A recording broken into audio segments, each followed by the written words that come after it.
आज हम बात करेंगे इस पूरे वीडियो में कि जो सबसे बड़ी प्रॉब्लम्स होती है ना कि हम डे बाय डे आईपीओ आ रहे हैं, हम उसमें अप्लाई कर रहे हैं, बट कहीं ना कहीं अलॉटमेंट नहीं हो पा रहा है। मेन बोर्ड आईपीओ आया है, एसएमई आईपीओ आ रहा है, परेशान है, पैसा लगा रहे हैं, ऐसा नहीं कि पैसा नहीं लगा रहे हैं, बट वो पैसा अनब्लॉक हो रहा है, पैसा हमारे पास वापस आ जा रहा है, बट उस पैसे का करे तो करे क्या। अगर मान के चलिए हमने 1 साल तक ऐसे ही आईपीओ में अप्लाई किया तो वो पैसा तो हमारा वेस्ट हो गया ना, हमको तो रिटर्न मिला ही नहीं।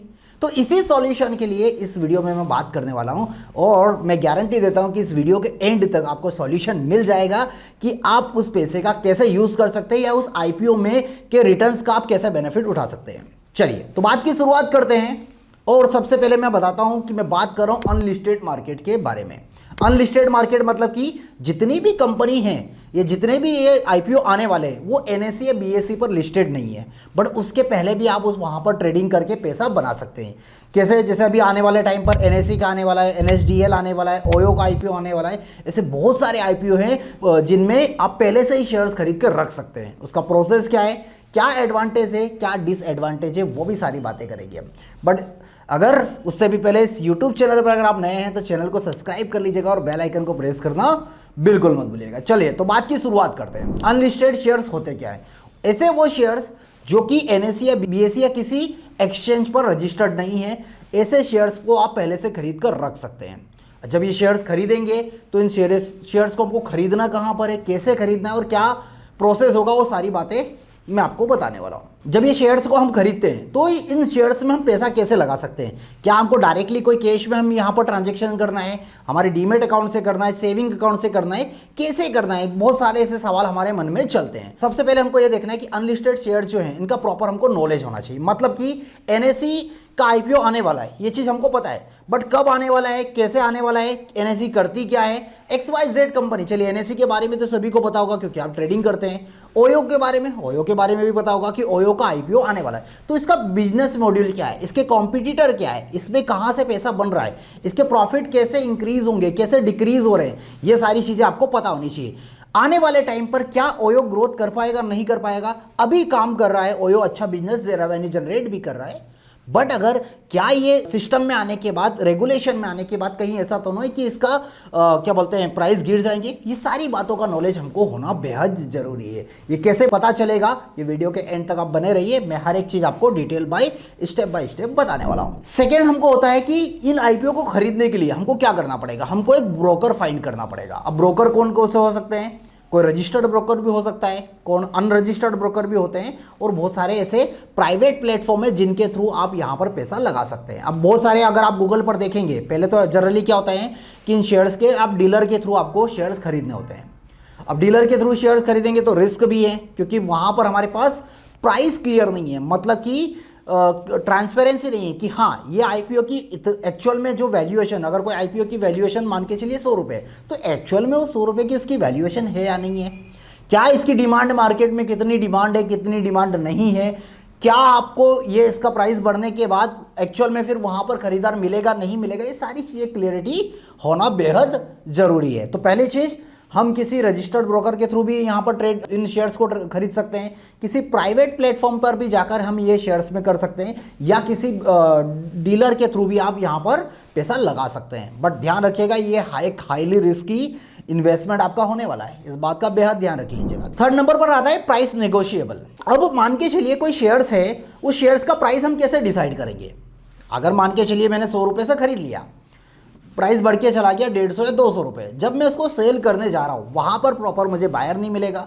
बायर अगर मिलेगा तो बोलेगा भाई नहीं, मैं 200 रुपये चल रहा है, 120 रुपये खरीदना, बताओ क्या करना है। अगर हमारे पास फ्री पैसा है, एक्स्ट्रा पैसा है, तो तब तक तो हम उसका वेट कर सकते हैं। अदरवाइज क्या होगा, हमारा पैसा कहीं ना कहीं ब्लॉक हो जाएगा। हो सकता है कि वो आईपीओ 3 साल बाद आने वाला हो, तब क्या करेंगे?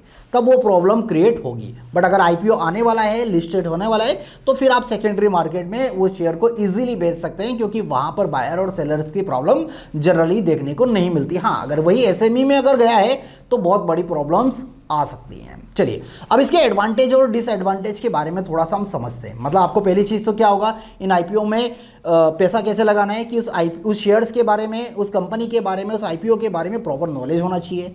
एक ब्रोकर फाइंड कर लीजिए और प्राइस नेगोशिएट कर लीजिए, आप आराम से पैसा वहाँ पर लगा लेंगे।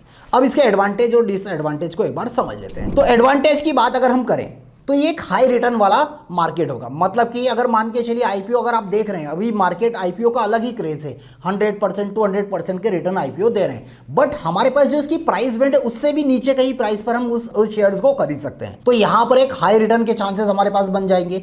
ये हमारे लिए बहुत बढ़िया बेनिफिट है कि जहां पर हम आईपीओ के लिए पैसा लगा रहे हैं, अलॉटमेंट नहीं हो रहा है, अगर अलॉटमेंट हो भी रहा है तो सिंगल लॉट में कितना पैसा बनेगा, 15,000 रुपए का, क्या करेंगे हम। बट यहीं पर हम अगर अनलिस्टेड मार्केट में मन चाहे इतने शेयर्स में ट्रेडिंग कर सकते हैं, बट मिनिमम 2 लाख रुपए आपको यहां पर रिक्वायर्ड होता है। चलिए, पहली चीज एक हाई रिटर्न आपको मिल जाएगा। दूसरी चीज, आप अपने पोर्टफोलियो को डाइवर्सिफाई कर सकते हैं। जहां पर हम स्टॉक्स और म्यूचुअल फंड आईटीएफ में तो पैसा लगा ही रहे हैं, बाकी साथ ही साथ हम यहां पर भी पैसा लगाकर भी हमारे पोर्टफोलियो को डाइवर्सिफाई कर सकते हैं। थर्ड नंबर पर आता है, बात करते हैं कि किसी भी ग्रोइंग कंपनी, सपोज मान के चलिए कोई XYZ कंपनी है, वो इनिशियली लेवल पर है, इनिशियली स्टेज पर अगर वो काम कर रही है, अब वहां पर अगर आपको पैसा लगाने का मौका मिल रहा है और जब वो सक्सेस, वो कंपनी एक अपनी इतिहास रचेगी, तो उस टाइम पर क्या होगा, आप उस कंपनी के शेयर होल्डर होंगे। बेनिफिट किसको मिलेगा, आप ही को मिलेगा। तो एक अर्ली एक्सेस आपको उस कंपनी में पैसा लगाने को मिलने वाला है, एक अर्ली प्रोसेस है जहां पर आप वहां पर पैसा लगा सकते हैं। ठीक है, तो एक ये बेनिफिट भी हो गया। चलिए, अब समझते हैं कि पैसा लगा दिया, अब डिसएडवांटेज क्या क्या हो सकते हैं। तो पहली चीज डिसएडवांटेज में मैं मानता हूं कि लिक्विडिटी। अगर कोई शेयर खरीद लिया, भाव भी, प्राइस भी इंक्रीज हो गए, आप बेचेंगे कहां पर, तो एक लिक्विडिटी सबसे बड़ी प्रॉब्लम्स आती है आईपीओ में पैसा लगाते टाइम। तो लिक्विडिटी का हमेशा आपको ध्यान रखना चाहिए। दूसरी चीज ट्रांसपेरेंसी, कंपनी के क्या फाइनेंशियल है, क्या प्रॉफिट हो रहा है, क्या लॉस हो रहा है, इसके हमारे पास ट्रांसपेरेंसी नहीं होती है। कंपनी कितना प्रॉफिट शो करी, क्या करी, लिटरली ये किसी के पास कोई इसकी हमारे पास ट्रांसपेरेंसी नहीं होती है। अगर हम बात करें इसके पीयर कंपैरिजन की, तो हमारे पास वो भी क्लियरिटी नहीं है कि अदर सेक्टर में अदर कंपनी सेम बिजनेस से कितना प्रॉफिट बना रही है, बट इसको हम कंपेयर नहीं कर सकते। आप गूगल पर भी जाएंगे तो इसकी इंफॉर्मेशन आपको नहीं मिलने वाली है। ठीक है, अब बात करते हैं नेक्स्ट पॉइंट की।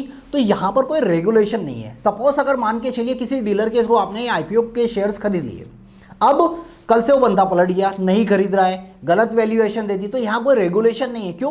क्योंकि पहले ही बोला गया है कि ये अनलिस्टेड मार्केट में पैसा आपका लगाया जा रहा है। तो अनलिस्टेड में समझ लीजिए, अगर हाई रिटर्न है, जहां पर हमेशा समझिए ऑप्शन एक ऐसा मार्केट है जहां हाई रिटर्न है, तो रिस्क भी आपका उतना ही हो जाता है। ऐसा ही ये अनलिस्टेड मार्केट है, तो यहां पर भी रिस्क क्या होगा, आपका उतना ही गुना बढ़ने वाला है। ठीक है, अब हम बात करें, हमने समझा यहां पर लिक्विडिटी की प्रॉब्लम है, वैल्यूएशन की भी प्रॉब्लम है और रेगुलेशन भी नहीं है। अगर उसके बाद भी अगर आप अप्लाई करना चाहते हैं तो फिर सोच समझकर अपना पैसा आप इन्वेस्ट कर सकते हैं। तो मुझे लगता है कि इतने सारे पॉइंट के बाद ये आपका क्लियर हो गया होगा कि अनलिस्टेड मार्केट में पैसा लगाना चाहिए या नहीं लगाना चाहिए।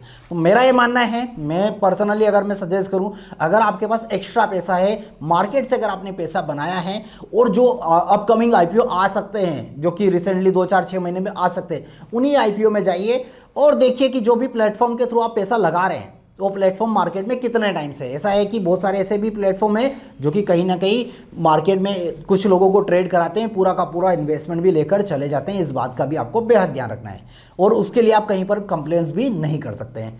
तो बड़ा पैसा चाहिए तो ही अनलिस्टेड में जाइए, बट अगर सेफ पैसा चाहिए तो फिर वही इक्विटी मार्केट हमारे लिए बेस्ट ऑप्शन है, वहाँ पर आप पैसा लगा सकते हैं। तो मुझे लगता है कि इस डिटेल वीडियो में आपको क्लियरिटी आ गई होगी कि लिस्टेड अनलिस्टेड मार्केट में ट्रेड कैसे करना है और साथ ही साथ आपको पैसा और रिटर्न्स कितना मिलने वाला है। तो उम्मीद करता हूं कि ये वीडियो आप लोगों को बेहद पसंद आई होगी। अब आपको पता है, अगर पसंद आई है तो क्या करना है कि इस वीडियो को ज़्यादा से ज़्यादा आप लोगों को शेयर करना है। खैर, मुझे बोलने की ज़रूरत नहीं है, आप लोग बेहद शेयर भी करते हैं, आप लोगों के कमेंट्स भी बहुत सारे आते हैं और उन्हीं सारे कमेंट्स में से इस टॉपिक को भी मैंने चूज़ किया हुआ है। तो चलिए मिलते हैं नेक्स्ट वीडियो में नेक्स्ट कंटेंट के साथ। किस कंटेंट पर आपको वीडियो चाहिए वो मुझे कमेंट बॉक्स में जरूर बताइएगा। कहीं आपने तो अनलिस्टेड मार्केट में ट्रेडिंग नहीं की है, वो भी आप कमेंट बॉक्स में मेरे साथ शेयर कर सकते हैं। तो थैंक यू सो मच।